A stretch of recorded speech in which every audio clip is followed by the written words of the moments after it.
Madrugada del 19 de abril del 2021. En un plato de televisión, Florentino Pérez aparecía sereno frente a las cámaras, dispuesto a anunciar la mayor revolución del fútbol europeo en décadas. Horas antes, un comunicado oficial había sacudido el planeta fútbol. 12 de los clubes más poderosos de Europa abandonaban la Champions League para crear su propia Superliga cerrada. Florentino, presidente del Real Madrid, sonreía seguro de sí mismo mientras declaraba que lo hacía para salvar el fútbol. Imagínate la escena, un hombre convencido de estar haciendo historia, comparándose en espíritu con el legendario Santiago Bernabéu, quien en los años 50 impulsó la creación de la Copa de Europa. Pero lo que Florentino no esperaba era la reacción en contra más feroz que jamás se haya visto. En menos de 48 horas, aquel sueño de élite se desmoronó estrepitosamente. Aficionados enfurecidos en las calles, gobiernos amenazando medidas legales, antiguos aliados pidiendo perdón y huyendo, y un Florentino atónito viendo cómo su gran apuesta se convertía en una pesadilla. ¿Cómo es posible que el dirigente al que muchos llamaban el hombre que nunca pierde sufriera la derrota más humillante de toda su carrera? Hoy, en Historias de Venom, te traigo la épica historia de la Superliga, el proyecto con el que Florentino Pérez quiso cambiar el fútbol para siempre y que terminó desencadenando una guerra sin cuartel contra la UEFA y contra medio mundo. Para entender la magnitud de esta historia, retrocedemos un momento. En 1955, el presidente madridista Santiago Bernabéu desafió hasta las autoridades de su país para fundar la Copa de Europa, la futura Champions League. Contra todo pronóstico, Bernabéu logró que aquella competición naciera y revolucionara el fútbol mundial, enfrentándose incluso a la oposición inicial de muchos, incluido el propio gobierno español de la época, que temía que perjudicase a la Liga Nacional. Ahora, 65 años después, Florentino Pérez se veía a sí mismo siguiendo esos pasos. Él también quería pasar a la historia como el visionario que creó una nueva era en el fútbol. Su plan, la Superliga Europea, un torneo privado donde solo jugarían los clubes más ricos y famosos del continente, con partidos de lujo cada semana.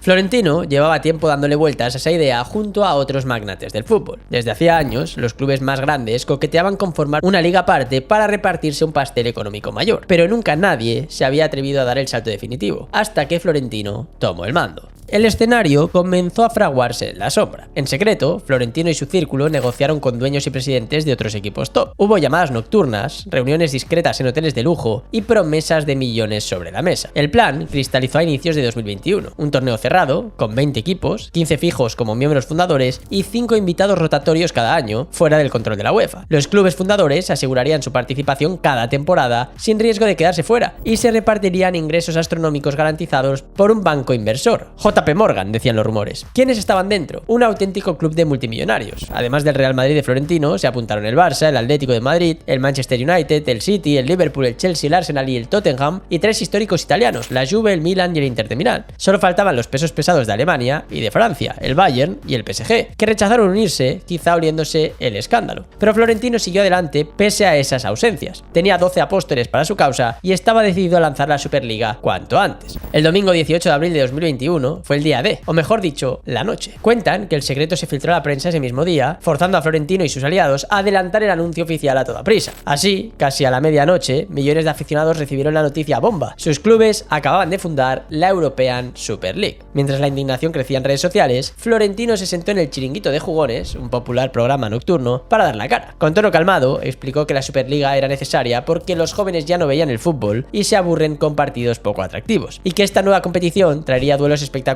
cada semana entre los mejores equipos, aumentando los ingresos para todo el mundo. Decía que la Champions se había quedado obsoleta y que la Superliga salvaría al fútbol de la ruina económica, agravada en ese momento por la pandemia del COVID, y de la competencia desleal de clubes estados con petrodólares ilimitados. En resumen, Florentino se presentaba como el salvador del fútbol europeo, el único con el coraje de hacer lo que, según él, era inevitable. Pero mientras Florentino defendía su proyecto en televisión, fuera ardía Troya. La reacción fue inmediata y masiva, algo nunca visto. Aficionados de todo el continente, incluidos los de los propios clubes fundadores, estallaron en cólera. Se sintieron traicionados. Para muchos hinchas, la Superliga era un ataque a la esencia del deporte, un coto privado para ricos que destruiría la competitividad y dejaría en la cuneta a los equipos modestos. En Inglaterra, cuna del fútbol, las protestas fueron especialmente contundentes. Miles de seguidores del Chelsea, Liverpool y el United salieron a las calles con pancartas de Save Football, Stop Super League. En Stamford Bridge, la afición del Chelsea incluso bloqueó el autobús del equipo antes de un partido, gritando que no querían pertenecer a esa liga de los ricos. Aquella misma noche, las redes sociales ardían con mensajes de leyendas del fútbol condenando la Superliga. Gary Neville, exjugador del Manchester United, llegó a calificar el proyecto de vergüenza absoluta en una entrevista, exigiendo castigos ejemplares para los clubes implicados. Jugadores actuales también alzaron la voz. La plantilla entera del Liverpool publicó un mensaje conjunto diciendo lo siguiente: no nos gusta y no queremos que suceda. Este es nuestro posicionamiento. Incluso técnicos como Pep Guardiola o Jürgen Klopp dejaron claras sus dudas y su desacuerdo. Esto no es deporte si no hay mérito ni esfuerzo para llegar, sentenció Guardiola. El clamor, por tanto, era unánime. Y eso fue solo el comienzo. La UEFA, presidida por Alexander Ceferin, reaccionó con furia. Al día siguiente del anuncio, Ceferin compareció públicamente con un enfado monumental. No sabíamos que teníamos serpientes tan cerca, dijo, refiriéndose a dirigentes en los que confiaba y que sentía que le habían apuñalado por la espalda. Su mensaje fue claro: la Superliga era un acto de codicia de unos pocos y UEFA no lo iba a tolerar. Ceferin amenazó con medidas drásticas: expulsar a los clubes rebeldes de todas las competiciones europeas de inmediato y prohibir a sus futbolistas jugar con sus selecciones nacionales. Sí, lo has leído bien. Los jugadores de Real Madrid, Barça, Juventus y compañía podrían quedarse sin Eurocopa o Mundial si sus clubes seguían adelante con la Superliga. Era una declaración de guerra en toda regla. Junto a la UEFA, las ligas nacionales también mostraron los colmillos. Javier Tebas, presidente de la Liga Española, atacó sin piedad. Dijo que aquello no era fútbol, sino un intento de control de poder de Florentino y sus aliados, calificando el plan de insensato y asegurando que la Superliga estaba muerta antes de nacer. Desde Inglaterra, Italia, Alemania, todos los organismos defendían el modelo tradicional y condenaban la liga separatista. Por si fuera poco, los políticos de alto nivel intervinieron. El primer ministro británico de entonces, Boris Johnson, convocó reuniones de emergencia y declaró que haría lo que fuera necesario para frenar la Superliga, incluso cambiar las leyes si hacía falta. El presidente de Francia, Emmanuel Macron, también celebró que los clubes franceses como el Paris Saint-Germain no participaran y apoyó las acciones contra el nuevo torneo. Para muchos gobiernos, la Superliga atentaba contra la tradición cultural del fútbol y temían la furia de millones de votantes futboleros. Hasta el príncipe William, sí, el de la familia real británica, que además es presidente honorario de la Federación Inglesa, expresó públicamente su preocupación por el daño que ese proyecto podría hacer al deporte base. Increíble. En 24 horas, Florentino Pérez había logrado algo que rara vez se ve: poner de acuerdo a hinchas de varios equipos rivales, a políticos de distintos países e ideologías, a organismos nacionales e internacionales, todos juntos y unidos en contra de la Superliga. La presión, como podrás imaginar, se volvió insoportable. Los clubes ingleses, acorralados, fueron los primeros en ceder. Apenas 48 horas después del anuncio, el martes 20 de abril por la noche, uno tras otro empezaron a bajarse del barco. El City abrió la lata con un breve comunicado diciendo que abandonaba el proyecto. En cuestión de minutos, Arsenal, Liverpool, Manchester United, Tottenham y Chelsea emitieron comunicados similares, pidiendo disculpas a sus fans por haberse sumado a la Superliga. Imagínate la situación: Florentino en Madrid viendo cómo la mitad de sus aliados se evaporaban de golpe. Dicen que esa noche las llamadas entre los presidentes fueron de máxima tensión, con reproches incluidos. El dueño del Liverpool, John Henry, incluso salió en vídeo al día siguiente pidiendo perdón a los aficionados Reds por la confusión generada y aceptando toda la culpa. Habían subestimado la voz del pueblo y ahora tocaba recular con el rabo entre las piernas. También en Italia empezó la desbandada. Primero el Inter de Milán anunció su salida, luego el Milan admitió que el proyecto no tenía ya valor sin el apoyo popular, y el Atlético de Madrid comunicó que no continuaría porque la afición lo había dejado claro. La hinchada colchonera colgó pancartas en el Wanda diciendo: orgullosos de no ser como vosotros, no a la Superliga. En menos de 3 días, la Superliga había pasado de contar con 12 clubes a quedarse solamente con 3: Madrid, Barça y Juventus de Turín. Un auténtico naufragio en tiempo récord. ¿Y Florentino cómo encajó ese golpe? Pues lejos de rendirse, salió públicamente a negar la mayor. En una entrevista de radio posterior, insistió en que los acuerdos de la Superliga eran vinculantes y que ninguno de sus clubes podía irse así como así. Sostuvo que el proyecto seguía vivo, aunque admitió que estaba en stand-by, hasta encontrar una manera de relanzarlo. Era como si no aceptara la realidad de lo ocurrido. Se le vio dolido, incluso sorprendido, por la ferocidad de la respuesta. Llegó a lamentar que los clubes ingleses hubieran cedido a lo que él llamó coacciones externas. Para Florentino, los gobiernos y la UEFA habían montado, según sus palabras, un show para asustar a los fundadores. Pero al mismo tiempo, en esa entrevista, dejó una frase casi ingenua: nadie se ha ido del todo, aquí seguimos los 12. Mientras lo decía, la mitad de esos 12 clubes ya estaban firmando compromisos con la UEFA para volver al redil. Negación total a la derrota. Lo cierto es que 9 de los clubes fundadores pidieron perdón y firmaron la paz con UEFA en cuestión de días. Como castigo, la UEFA les impuso una sanción leve, un pequeño porcentaje de sus ingresos europeos de una temporada y una donación al fútbol base, y les hizo comprometerse por escrito a no intentar otra aventura similar. En cambio, Madrid, Barça y Juventus se negaron a dar marcha atrás. Esos 3 irreductibles mantuvieron su apuesta por la Superliga contra viento y marea. La guerra entonces se trasladó a los tribunales. Apenas se disolvió la Superliga, un juzgado de lo mercantil en Madrid tomó cartas en el asunto. A petición de la empresa de la Superliga, dictó medidas cautelares prohibiendo a UEFA y FIFA tomar represalias contra los clubes rebeldes mientras se evaluaban si habían vulnerado las leyes de competencia. Florentino había pasado al plan B. La la batalla legal. El tema llegó incluso al Tribunal de Justicia de la Unión Europea en Luxemburgo, pues planteaba una pregunta de fondo importantísima. ¿Tienen derecho unos clubes a crear su propia competición privada internacional? ¿Abusa la UEFA de su posición de monopolio al no permitirlo? El pleito legal daba para libro, y en paralelo la guerra de declaraciones seguía calentita. Ceferín, sintiéndose traicionado personalmente, no olvidemos que uno de sus mejores amigos era Andrea Agnelli, presidente de la Juve, que participó en el complot a sus espaldas, no perdía ocasión de disparar artillería verbal. En una entrevista llegó a comparar a Madrid, Barça y Juve con creyentes de la tierra plana. En pocos meses, la supuesta Superliga se ha convertido en el cuento de la Caperucita, un lobo disfrazado de abuelita. Solo quienes creen que la tierra es plana pueden seguir pensando que la Superliga va a triunfar, ironizaba. No podía ser más sarcástico. Javier Tebas, por su parte, tuiteaba madrugadas enteras contra Florentino, acusándolo de querer controlar todo y de no aceptar que el fútbol no gira solo alrededor del Real Madrid. Se notaba que había pique personal. Tebas llegó a insinuar que Florentino fantaseaba con echarlo de la presidencia de la liga para poner a alguien que apoyara a la Superliga. Aquello ya trascendía lo deportivo. Era prácticamente una lucha de ego y de poder. Mientras tanto, Florentino y sus aliados contraatacaban con una estrategia de comunicación propia. Crearon una empresa gestora, A22 Sports Management, para promover la Superliga y lavar su imagen. Nombraron al nuevo CEO, un tal Bernard Reichart, que se puso manos a la obra para escuchar a todas las partes y reformular el proyecto. Durante el año 22 y 23, Reichart y compañía se reunieron con decenas de clubes europeos, afirmaban haber consultado a más de 50 clubes de distintas ligas para recopilar ideas y que la nueva Superliga fuera más inclusiva. Fruto de estas conversaciones, en febrero de 2023 lanzaron una propuesta renovada, con un documento de 10 principios para una Superliga 2.0. ¿Qué planteaban ahora? Pues prácticamente todo lo contrario a lo que habían dicho en 2021. Esta vez prometían una competición abierta, con 60 a 80 equipos, divididos en varias divisiones con ascensos y descensos, sin miembros permanentes garantizados, así que adiós a la idea de los clubes fijos intocables. Y también participación basada únicamente en el mérito deportivo de cada temporada. Además, juraban que habría más solidaridad con el resto del fútbol europeo que la que ofrecía la UEFA, que no se cargarían las ligas nacionales y que mejoraría la experiencia de los aficionados. Incluso llegaron a asegurar que los fans podrían ver todos los partidos gratis en directo a través de una plataforma digital propia, o al menos esa era la intención, dar la opción de ver encuentros de forma gratuita con publicidad, además de paquetes premium de pago. Claramente buscaban ganarse al público que tanta falta les hacía. Era un lavado de cara total, de una liga cerrada de ricos a un torneo para todos. Bueno, para 60-80 equipos que siguen siendo la élite, pero abierto al ascenso. A la nueva Superliga incluso le pusieron un apodo de marketing: Proyecto Unificador o la Liga Unify. ¿Funcionó este cambio de discurso? Sinceramente, no demasiado. La mayoría de la gente seguía desconfiando. Muchos veían ese nuevo formato como un intento desesperado de los clubes rebeldes por volver a vender la misma idea con un envoltorio distinto. La UEFA, por supuesto, tampoco aflojó. Ceferín sí aceptó, con cierta cautela, mantener reuniones con A22 para escuchar qué proponían. Hubo conversaciones en 2023 e inicios de 2024. Pero tras una de esas reuniones, la propia UEFA filtró que no había nada que hacer. Dijeron que prácticamente ningún club europeo daba apoyo real a la nueva Superliga y que las propuestas de A22 eran vagas. De hecho, la UEFA contraatacó implementando su propia reforma de la Champions League a partir del año 2024, ampliando el número de equipos, garantizando más partidos entre grandes clubes con el llamado formato suizo y repartiendo más dinero para contentar a los poderosos. Era irónico, porque en el fondo la UEFA se introdujo cambios que inicialmente la Superliga había reclamado. Por ejemplo, más partidos grandes, más dinero para los grandes clubes, pero lo hizo dentro de su propia estructura, neutralizando parte del argumento de Florentino. Aún así, Florentino insistía en que no era suficiente. En cada asamblea de socios del Real Madrid sacaba el tema y arremetía: el fútbol europeo está enfermo, pierde interés, tenemos que proteger a los clubes históricos frente a los nuevos ricos, repetía. Su convicción no flaqueaba.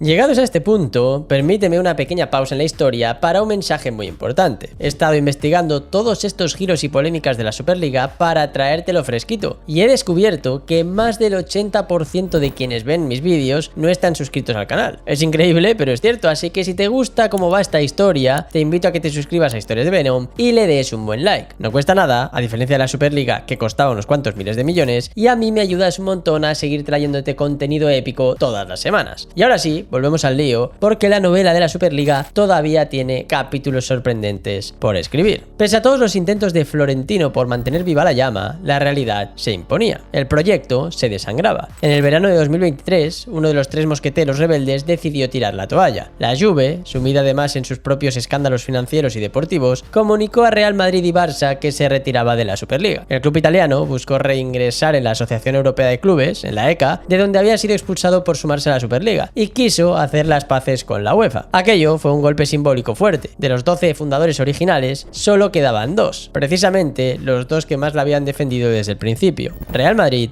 y Barcelona. Florentino y Joan Laporta se habían mantenido firmes, incluso estrechando lazos entre sí pese a la rivalidad histórica de sus clubes. Sin ir más lejos, ambos aparecieron juntos en eventos promocionando el nuevo formato de Superliga y presentaron un frente unido durante bastante tiempo. Pero la alianza estaba por romperse también. Con la Juve fuera y el proyecto estancado, el Barça empezó a bajar el perfil. Laporta, que al principio hablaba con entusiasmo de la Superliga, cada vez era más cauto en público. El club azulgrana, ahogado en problemas económicos, no quería cerrar puertas con la UEFA ni arriesgarse a sanciones deportivas. En la segunda mitad de 2023, corrieron rumores de que el Barcelona estaba buscando reconciliarse con la UEFA y también regresar a la ECA, para no quedarse aislado. De hecho, el propio presidente de la ECA, Nasser Al-Khelaifi, quien además es presidente del Paris Saint-Germain y archienemigo declarado de la Superliga, llegó a insinuar con sorna que los amigos siempre acaban volviendo, en referencia a que confiaba en ver al Barça regresar al redil pronto. Y así ha sido. A lo largo de 2024 y 2025, el Barça se ha ido desmarcando de la vía judicial agresiva. Cuando en 2024 la empresa de la Superliga envió una carta formal a la UEFA pidiendo reconocimiento para una nueva competición, el Barça no quiso firmar más hostilidades. Y más recientemente, ante la posibilidad de reclamar indemnizaciones millonarias, Laporta ha preferido la vía diplomática en lugar de los tribunales. Traducción: el Barça ha dejado a Florentino solo ante el peligro. Oficialmente, el club azulgrana sigue creyendo que el modelo europeo debe cambiar, sí, pero ya no respalda de manera inequívoca la Superliga en público y descarta sumarse a demandas legales contra la UEFA. Laporta prefiere tender puentes y negociar reformas dentro del sistema actual. En resumen, Florentino se quedó también sin su último gran aliado. Y así llegamos al capítulo final, por ahora, de esta odisea. Año 2025, más de 4 años después de aquel explosivo anuncio, la Superliga, tal como fue concebida, sigue sin ver la luz del día. Sin embargo, Florentino no ha entregado la espada. Al contrario, en estas últimas horas ha redoblado la apuesta. Enterrado el proyecto deportivo, al menos temporalmente, Florentino ha pasado al ataque legal y económico total. La jugada: exigir a la UEFA una indemnización gigantesca por haber intentado boicotear la Superliga. Suena descabellado, pero es real. El Real Madrid prepara una demanda reclamando entre 4.500 y 4.700 millones de euros en daños y perjuicios. Sí, lo has leído bien. Alrededor de 4.500 millones de euros. Una absoluta barbaridad de dinero. ¿En qué se basa para pedir tal fortuna? Pues en que después de tanta batalla jurídica, al fin obtuvieron una victoria importante en los tribunales españoles. Y es que en octubre de 2025, la Audiencia Provincial de Madrid falló a favor de la Superliga en una cuestión clave. Dictaminó que la UEFA y la FIFA abusaron de su posición dominante al tratar de impedir la creación de la nueva competición. Ese fallo, de confirmarse definitivamente, abre la puerta a reclamar compensaciones económicas. Florentino llevaba meses esperando ese momento. Según fuentes cercanas al proyecto, en las oficinas de Valdebebas ya tenían estudios preparados de consultoras que estimaban el daño sufrido por la Superliga en rangos de 3.000 a 5.000 millones de euros. Ahí encaja la cifra astronómica de 4.500 millones que ahora el Real Madrid amenaza con reclamar. Su idea es simple: meter tanto miedo a UEFA con una posible indemnización millonaria que fuerza a Ceferín a negociar en serio una reforma profunda de las competiciones europeas. Un último órdago usando la justicia como palanca. Y la pregunta es: ¿tiene posibilidades reales de conseguir todo ese dinero el Real Madrid? Pues es difícil, la verdad. La UEFA ya ha dicho que piensa recurrir esa sentencia todo lo posible, así que la batalla legal podría alargarse años y años, incluso llegar al Tribunal Supremo Español. Es muy probable que todo esto no sea más que una maniobra de presión. Florentino sabe que cobrar 4.500 millones de euros es casi utópico, pero tal vez aspira a recuperar al menos la inversión que han hecho en el proyecto. Se habla de unos 50 millones gastados en abogados, consultoras, marketing, y todo eso lo querrían recuperar, o a usar la demanda como moneda de cambio para lograr ciertas concesiones. Mientras tanto, la empresa de la Superliga también prepara su propia demanda por unos 400 millones, alegando que UEFA le ha perjudicado gravemente ignorando las resoluciones judiciales previas. En sus comunicados recientes, A22 dijo algo así como: no nos dejan otra que buscar una opción de compensación por los daños sufridos. Casi suena pataleta, a rabeta final. Y ojo, porque en teoría los otros clubes fundadores también podrían denunciar para pedir su parte, aunque como contamos, el Barça ya ha dicho que no lo hará. Los culés quieren arreglar las cosas amistosamente con la UEFA sin pleitos multimillonarios de por medio. En definitiva, Florentino va por libre con el apoyo de A22, jugando su última carta en esta partida de ajedrez contra Ceferín. Y ahora miremos atrás un segundo y veamos el cuadro completo. Florentino Pérez, el arquitecto de los Galácticos, el presidente que ganó 5 Champions en 8 años, el hombre de negocios infalible, se lanzó a la aventura más grande de su vida deportiva con la Superliga. Creyó poder cambiar el fútbol para siempre, emulando a Bernabéu, desafiando a la UEFA, a las ligas y a la tradición misma. ¿Y qué obtuvo? Un aluvión de críticas, enemigos por doquier y un proyecto congelado que hasta sus aliados han abandonado. En estos años ha pasado de liderar un grupo de 12 clubes rebeldes a quedarse prácticamente solo, embarcado en una cruzada que muchos consideran perdida. Él mismo lo dijo en una ocasión: no me van a temblar las piernas, hemos llegado hasta aquí y vamos a ir hasta el final. Y vaya si lo ha llevado al extremo, ahora reclamando miles de millones en los juzgados. Pero la realidad es que no sabemos si valió la pena. Algunos dirán que gracias a la Superliga la UEFA espabiló y reformó la Champions para mejor, o que al menos se abrió el debate sobre el modelo insostenible de ciertos clubes. Otros opinarán que Florentino Florentino midió mal el pulso de la afición, que quiso pasarse de listo y que recibió un baño de realidad monumental. Hay una frase curiosa del propio Tebas, uno de sus mayores detractores, que antes de todo esto dijo: yo nunca doy por vencido a Florentino, es tenaz y muy trabajador. Florentino nunca pierde. Pues bien, por primera vez da la sensación de que sí perdió y a lo grande. El proyecto estrella de Florentino no solo no ha salido adelante, sino que ha unido a millones de personas en contra de él. Ahora, la pregunta que te traslado es: ¿crees que Florentino realmente ha fracasado con la Superliga o piensas que al final logrará salirse con la suya de alguna manera? ¿Te habría gustado ver esa competición de super equipos cada semana o estabas más del lado de los que la detestaban? Déjame tu opinión en los comentarios y si te ha gustado el vídeo, no olvides suscribirte y darle like, y si te interesa seguir la actualidad del Barça, te invito a seguir también el canal del Spider Culé. Gracias por verme, recuerda que esto no es nada sin ustedes y nos vemos en próximos vídeos aquí en las historias de Venom.